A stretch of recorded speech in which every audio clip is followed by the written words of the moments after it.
Tu vas abandonner. Tu dois rester fort. Tu n'as pas le choix. Tu n'as pas le droit d'abandonner. Yeah! Je n'abandonnerai pas. Le plus important, c'est de se relever.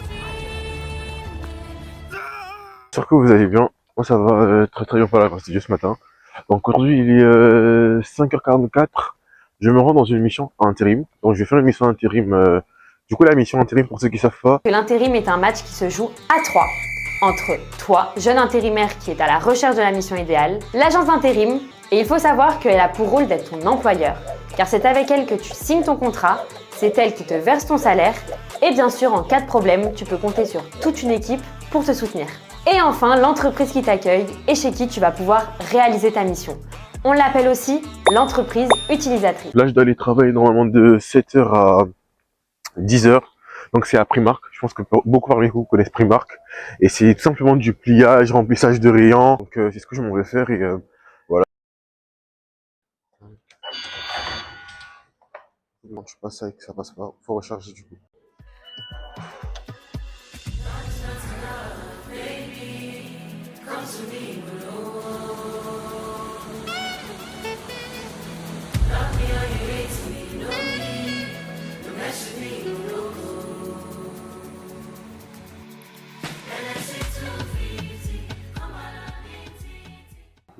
Comme je le disais, je suis chez Primark. Donc Primark le fait dans le remplissage de rayons, tout ce qui est passing, pliage de vêtements. Et ce qui est bien, c'est que c'est que de 7h à 10h, donc c'est pas très très long.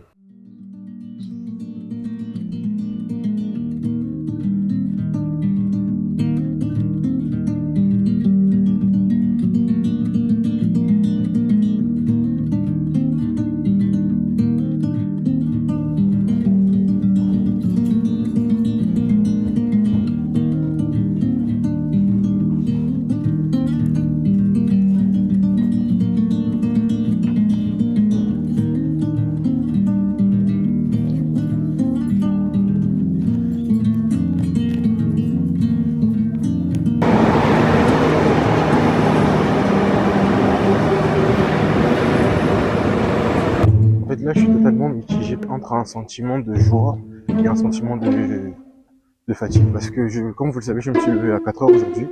Parce que j'avais une mission intérim de 7h à 10h, mais sauf que c'était un peu trop loin de chez moi. Donc, il fallait que je sorte à 5h. Donc, voilà. Et j'en arrivé chez moi. Il est 11h, j'en arrivé chez moi. Mais juste le temps de retirer mes chaussures, j'ai dû tout reporter parce qu'il y avait une nouvelle mission intérim. Et c'est de 14h à 19h. 14h à 19h et autant, comme j'ai dit à ma sœur hier, autant rentrer chez moi, dormir, parce que je suis claqué, parce que j'ai travaillé, que juste de dormir, parce que j'étais à la maison, avec du wifi et comment dire, j'ai passé mon temps sur TikTok, parce que quand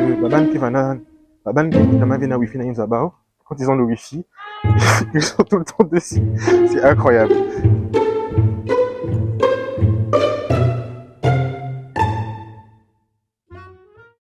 En fait, comme je suis sorti très tôt ce matin, j'ai pas eu le temps de manger chez moi, premièrement. Donc, j'ai fait du pain, comme à l'école, à Chris Roy, pour ceux qui savent. Et du coup, on disait demi pain, salade. C'était 250 avec la mayonnaise. Oh là là, qu'est-ce qu'elle me manque, maman Nathalie. Oh là là. Du coup, et j'ai pris une bouteille dans laquelle j'ai mis du jus et de l'eau. Donc, je vais rapidement manger. Ce qui est bien, c'est que j'ai un trajet de 58 minutes d'ici au premier arrêt, c'est 58 minutes. Vu qu'il y a 16 arrêts, donc c'est pas mal. Donc j'ai le temps de manger, de regarder des séries, parce qu'en vrai j'aurais pu me reposer, mais dormir dans les trajets, c'est une folie. Donc je peux pas. La personne a fait un gros caca noir. Punaise. Mais j'ai vu le caca, j'ai eu peur. Il dit, mais attends, Seigneur, c'est quoi ça? La personne n'a pas mangé bonne nourriture. J'ai postulé à ma première mission en avril. Et non, j'ai ouvert mon compte en janvier. Et de janvier à avril, j'avais rien. J'avais aucun retour. Et j'ai eu mes premières missions en avril. Donc c'est vraiment... Je remercie le Seigneur en ça. Parce qu'après, pour certains, ça peut être logique. Mais moi, je remercie le Seigneur. Parce que j'avais vraiment prié pour ça. Je voulais vraiment avoir des missions. J'avais pas envie de venir en Île-de-France et juste de rester à la maison. De finir la nourriture de ma sœur. J'avais envie de venir, de taffer un peu, de profiter en soi. Donc c'est le début de l'été. On va dire qu'on est encore en juin. Donc, on va voir. On va voir comment ça se passe un peu. Et voilà, c'est chiant par contre. Parce que j'ai menti. Du coup, la dame, elle m'a appelé, elle m'a dit, est-ce que vous êtes disponible pour la mission? J'ai dit oui. Ça combien de temps de chez vous? J'ai dit 45 minutes en transport. Tandis que c'est à 1h45 de chez moi. C'est à 1h45. Si je lui avais dit ça, elle ne m'aurait jamais pris. Parce que c'est trop loin, c'est beaucoup trop loin. Par exemple, la mission de ce matin que j'ai fait de 7h à 10h, je leur ai dit que j'étais à 25 minutes. Si j'avais dit que j'étais à plus de 35-40 minutes, ils m'auraient pas pris. Parce que c'est très tôt le matin. C'est juste que moi, de mon côté, maintenant, je sacrifie mes heures de sommeil. Par exemple, on a fini de me coiffer, il était 2h. Donc, j'ai dormi de 2h à 5h pile. Oui, 4 heures fort par là, 5h pile. Je me suis levé et je suis sorti, on va dire, au plus tard, 5h30, j'étais dehors parce que j'avais le RER à 5h50. C'est juste qu'il faut se sacrifier, quoi. Vraiment se sacrifier. Mais par contre, il y a un point commun. J'ai fait un stage à Carrefour. J'ai fait aussi des missions intérim.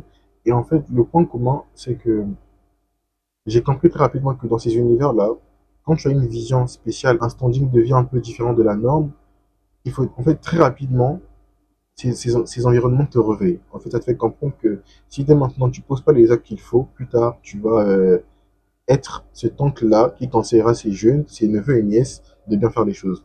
Et moi, je les aime, mais je les aime pas assez pour rater ma vie, pour être cet oncle-là. Non, je peux pas. Je préfère mille fois être l'oncle ou l'oncle, en tout cas être l'oncle qu'on déteste, que d'être l'oncle qu'on aime, parce que c'est l'oncle qui donne les conseils pour ne pas rater sa vie, parce que lui, il a raté la sienne. Non, c'est pas possible. C'est pas possible. Non, non, non. Donc ça réveille très rapidement, parce que tu te rends compte que vous travaillez, c'est épuisant. Vous n'apprenez pas forcément quelque chose d'important, de prépondérant pour une quelconque activité. Limite, ce que vous apprenez, par exemple, c'est du pliage de vêtements. Moi, je sais très bien le faire parce que ma sœur, elle est très bordélique, donc très souvent, je passe après elle et je plie ses vêtements. Donc, je sais le faire. Je suis très ordonné, la mère et mon père le sang. Donc, je le fais naturellement. Donc, c'est pas quelque chose, tu vois, mais il y a des gens, ils le font toute leur vie. Et notamment, par exemple, à Carrefour où j'ai été, j'ai posé plein de questions sur les personnes qui faisaient ce genre de travail depuis toujours. Et beaucoup m'ont demandé d'aller loin dans mes études pour ne pas avoir les mêmes regrets qu'eux. Parce que je vous assure, on ne se rend pas compte, mais dans tout ce qui habille, tout ce que vous voyez, souvent même Saint-Laurent, des choses comme ça, il y a plein de gens qui ont de forts regrets. Parce qu'ils auraient aimé, du coup, aller plus loin. En fait, je suis en route pour l'intérim là, mais ça me fait trop penser au Fotichi. Ça me fait vraiment trop penser au Fotichi. Attends, j'ai vu un haut là, il est vraiment très très beau. Je vais aller checker un peu. Mais on dirait vraiment, mais vraiment le Fotichi. C'est incroyable. Bonjour monsieur. Et ça a combien les pièces? Ça pour les femmes, Ouais, ouais. ça a 8 euros. Ok.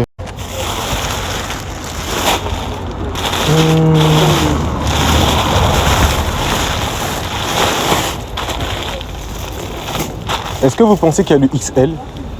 Je peux voir s'il vous plaît.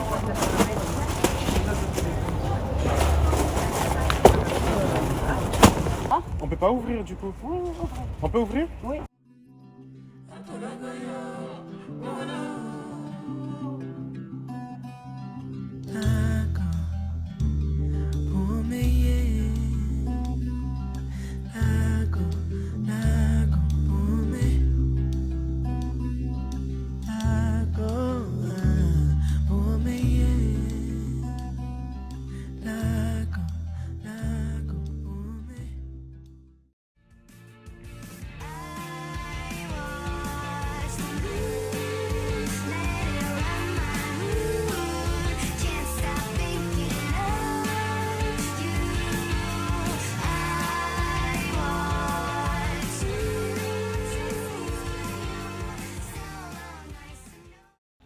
Je viens de rentrer.